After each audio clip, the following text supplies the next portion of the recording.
Hello everyone, welcome to Street Politics with Talessia. I'm tuning in today, chiming in on a lot of things that are going on. First, I want to talk about Dr. Ford has agreed to testify with the Judiciary Committee. And we did a little, well, we didn't. It has been covered who one of her lawyers is. Also with Rod Rosenstein, with him allegedly supposed to have been saying that he was going to try to use the 25th Amendment against Donald Trump, and he came out and said that it was a lie. So first I want to touch on the stuff with Dr. Christine Blasey Ford accusing Judge Brett Kavanaugh of, she didn't say he raped her. I guess she said that he put her hand, don't quote me, I think she said that he put her hand over her mouth, something to that nature, and she felt like he was finna do that or whatever. But she had 2 letters from her psychiatrist, but in her psychiatrist note, she never said who. She never said his name specifically. She just talked about what happened, but she never said his name. So she named 3 people that was there, but a lot of stuff is getting backfired from her statement because she don't know the where, when. She don't know what time, when it happened, where it happened, or whatever, or what house that it's allegedly supposed to happen at. So, you know, she getting a lot of backlash from that, and they saying why she coming out 35 years later. Okay, me as a victim of sexual assault, I can understand you not coming out or coming out years later, but I wouldn't come out years later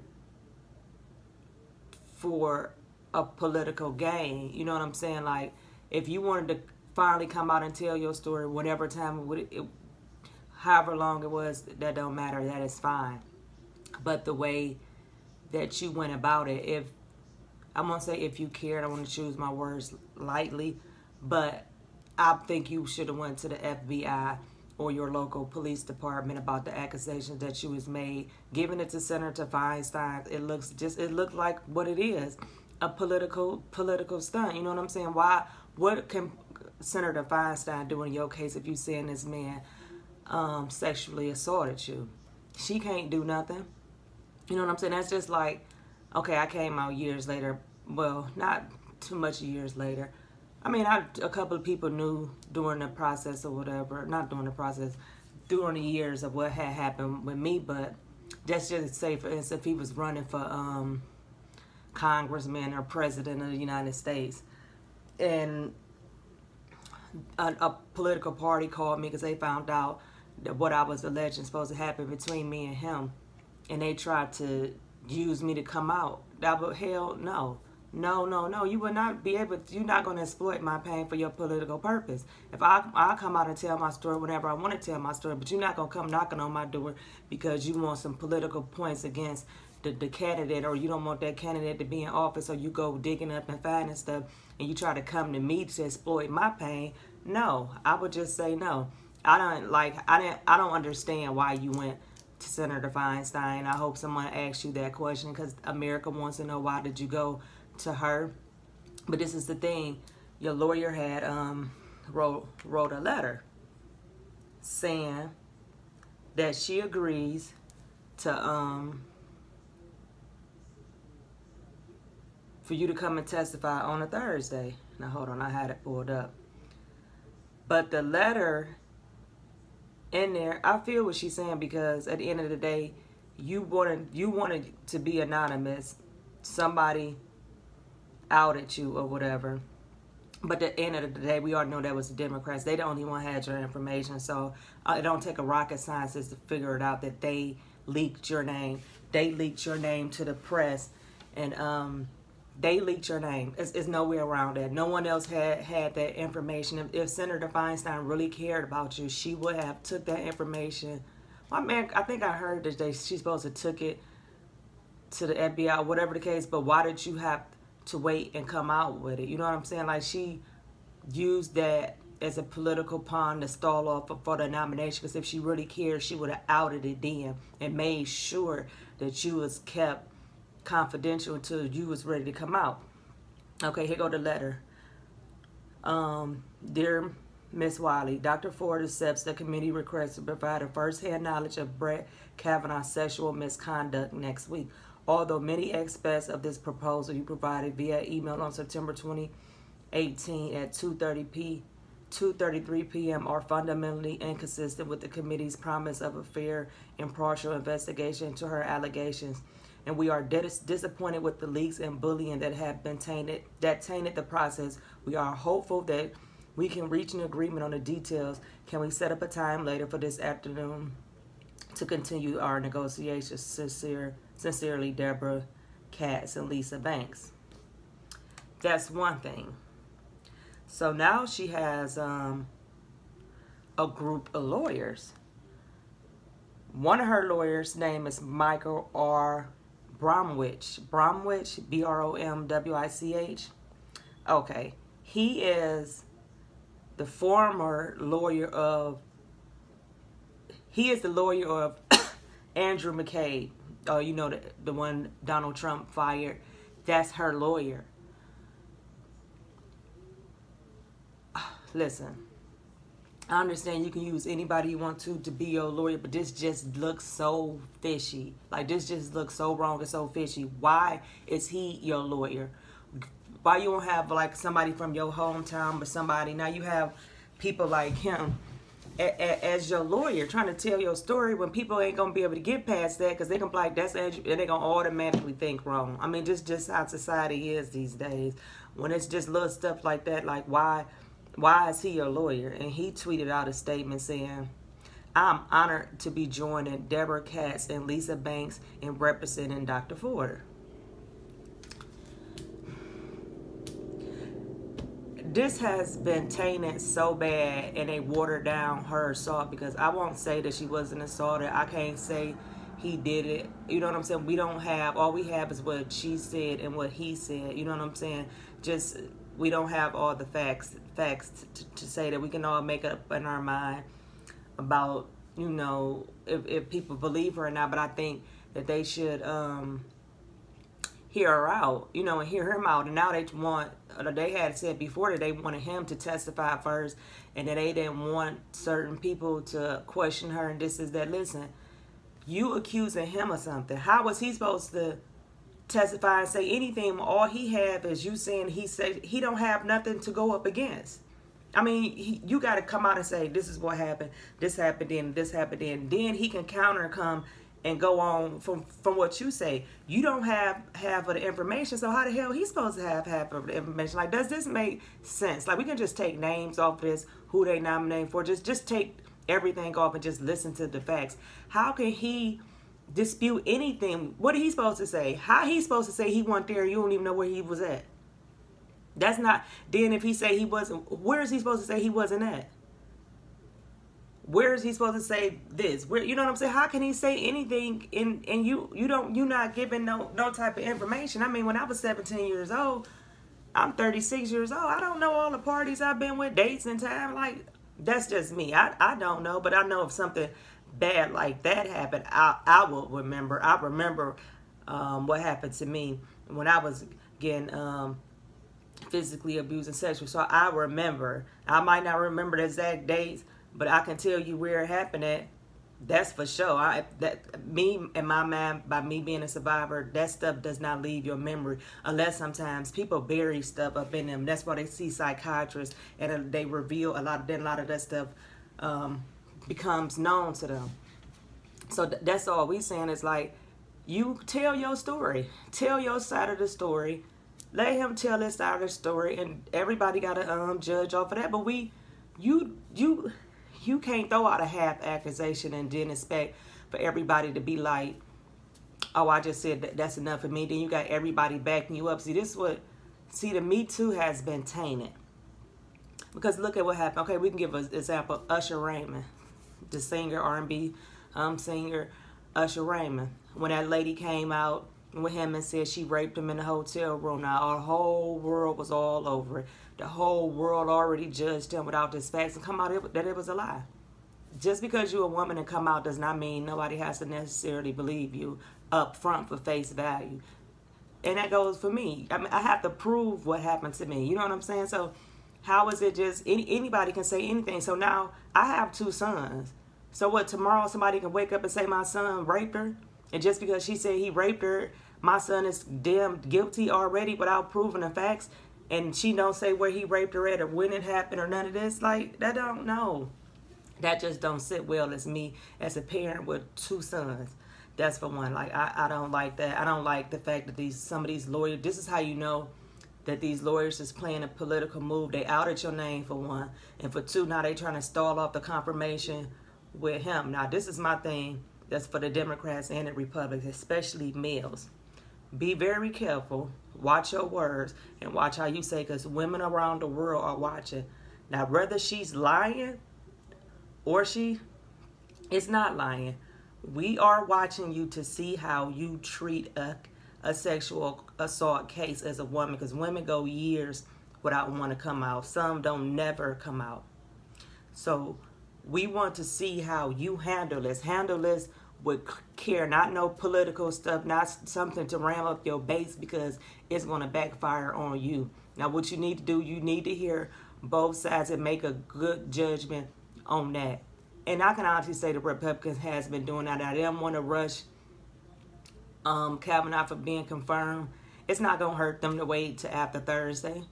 It will. I mean, I can understand what they're saying. They want to get this facts beyond so they can move forward. I understand that, but see, they need to better blame Senator Feinstein. She had this back in July. Y'all could have been getting this ball started back in July. But no, Senator Feinstein pulled a political stunt. And Dr. Ford, if you ever see this, the Democrats used you. They didn't give a damn about, they didn't hear nothing about your sexual assault. They didn't care nothing about that. They just care that they think they had a piece of information. Then she backfired on you and said she don't know if everything is true. So she outed your name, got all these accusations against you, then turned around and said she don't even know if she believed half of the stuff you said. Just step back and look at this yourself. And look at what's going on. And all the death threats with both families on both sides, that need to stop. We don't know what no American should be threatened or whatever the case may be, because that's not right. Chanel, one of them, Judge Kavanaugh's wife, his children, his family, Dr. Ford, her family, her friends, no one should be attacked for coming out. This is one reason why people don't come out. Not whether her story is true or not. This is people that want to come out will see this, even if she is lying. Just say, for instance, she's lying, and people are watching it. They're not watching because of her lying. They watching to see how they will be treated if they come out against their accusers. So be very careful on both sides. And I tell y'all, people that want to come out and say, if you want to come out on some of these candidates, don't come out on these candidates because they running for office and people dig up and find you and this is that. Come out because you want to come out. Come out on your terms, on your agreements. You know what I'm saying? Not because this person's running for office and you got some dirt on them and you don't want them to get in office. That's in itself is wrong, even though they wrong for the whole situation. It's just my pick on that. Now we have Rod Rosenstein.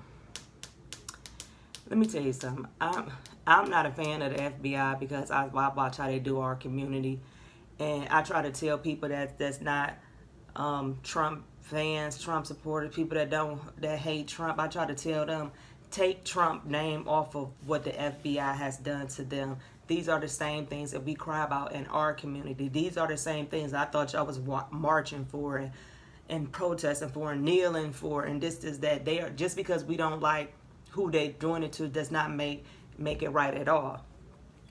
Now, if y'all can remember when Omarosa was on The View, and she said that she got text messages of a lot of aides in the White House was texting back and forth about getting him out about the 25th Amendment. If you remember that was last week. Omarosa said that, and she said she has text messages that aides was in there saying about the 25th Amendment. So that's how I know Rod Rosenstein, yeah. Which he didn't deny that he didn't say it, but he basically like saying like it was probably like a joke. But now he said it's nothing that he can do with the 25th Amendment to get President Trump out of here. Now, Trump hasn't tweeted, which I know y'all know this ain't gonna last long. I give about a night, about the end of this week, he gonna tweet. If he's not tweeting, I'm guaranteeing you, probably next week. If not next week, I guarantee you after the midterms, he's firing Rod Rosenstein. You better be ready to pack your bags, brother. You are going. Now, that's mighty funny. Omarosa came out with that 25th Amendment back on The View. Is she the anonymous source? Is she the anonymous source with Rod Rosenstein? Did somebody check? Because it's mighty funny. She just said this.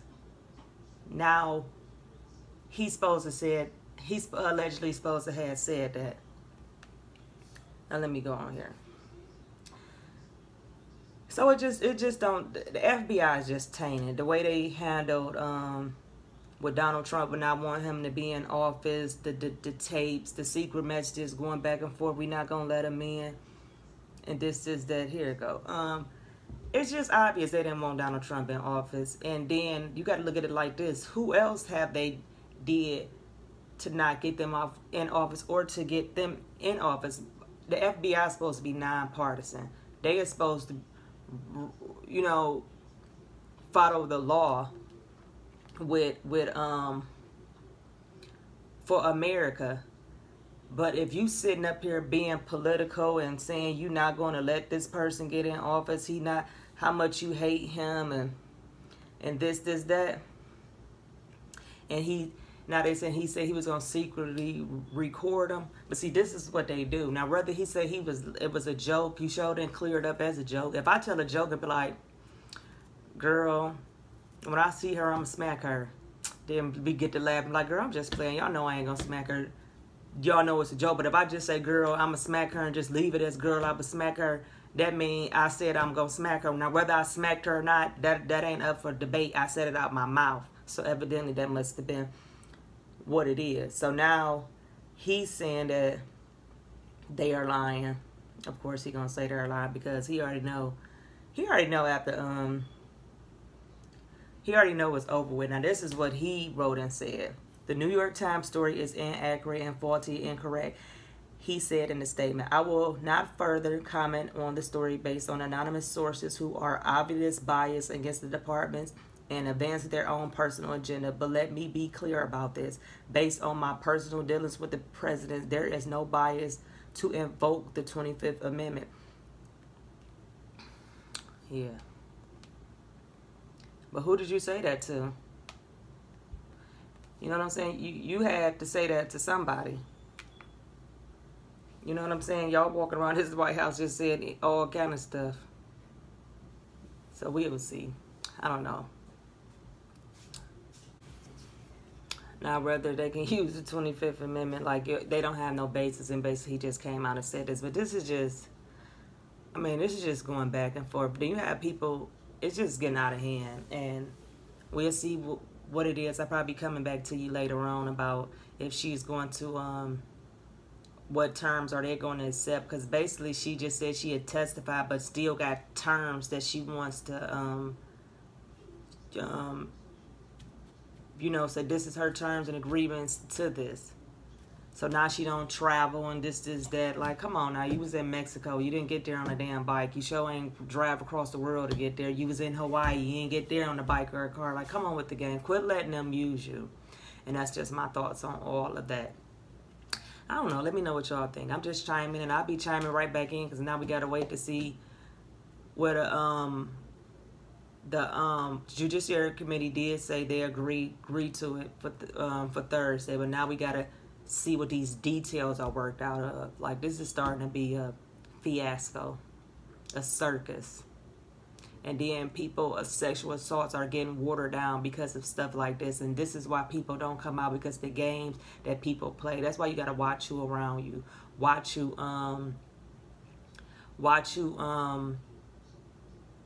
who you allow to be around you when certain circumstances like this happen, because people have their own personal agenda, and all of them did. And I feel very sorry for you, Dr. Ford. I don't know y'all thoughts. Make sure y'all like, comment, and share. Let me know what y'all think. But those are just my opinions, and all this is just what I think. I don't know. Thank you for tuning in with me, and comment, share below. You all have a blessed day.